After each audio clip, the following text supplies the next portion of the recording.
Now before the feast of the Passover, Jesus, knowing that his time had come that he would depart from this world to the Father, having loved his own who were in the world, he loved them to the end.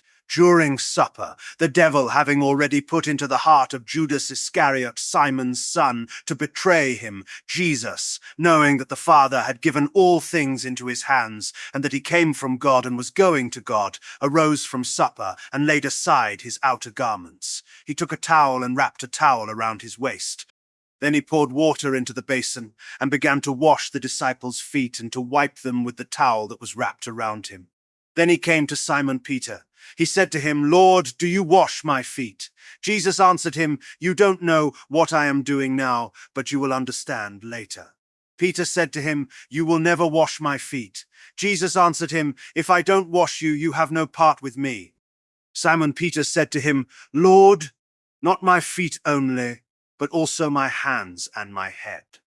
Jesus said to him, "Someone who has bathed only needs to have his feet washed, but is completely clean.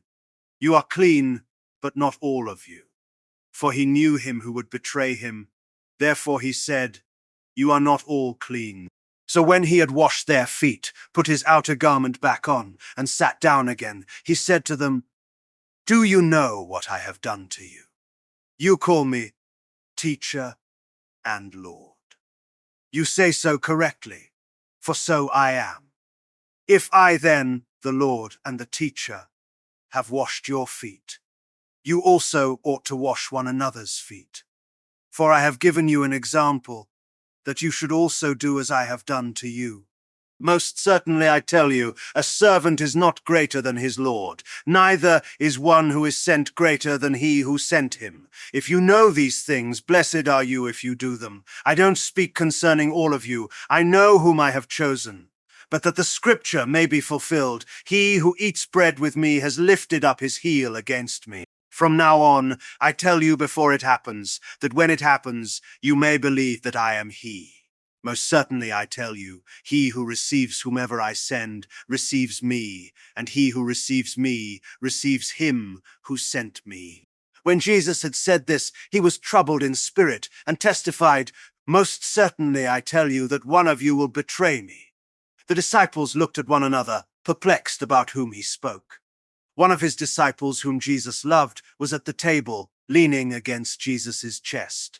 Simon Peter therefore beckoned to him and said to him, "Tell us who it is of whom he speaks." He, leaning back, as he was on Jesus' chest, asked him, "Lord, who is it?" Jesus therefore answered, "It is he to whom I will give this piece of bread when I have dipped it." So when he had dipped the piece of bread, he gave it to Judas, the son of Simon Iscariot. After the piece of bread, then Satan entered into him. Then Jesus said to him, "What you do, do quickly." Now nobody at the table knew why he said this to him. For some thought, because Judas had the money box, that Jesus said to him, "Buy what things we need for the feast," or that he should give something to the poor. Therefore, having received that morsel, he went out immediately. It was night. When he had gone out, Jesus said, "Now the Son of Man has been glorified, and God has been glorified in him. If God has been glorified in him, God will also glorify him in himself, and he will glorify him immediately. Little children, I will be with you a little while longer. You will seek me, and as I said to the Jews, where I am going you can't come. So now I tell you, a new commandment I give to you, that you love one another. Just as I have loved you, you also love one another. By this everyone will know that you are my disciples, if you have love for one another." Simon Peter said to him, "Lord, where are you going?" Jesus answered, "Where I am going you can't follow now, but you will follow afterwards." Peter said to him, "Lord, why can't I follow you now? I will lay down my life for you." Jesus answered him, "Will you lay down your life for me? Most certainly I tell you, the rooster won't crow until you have denied me 3 times.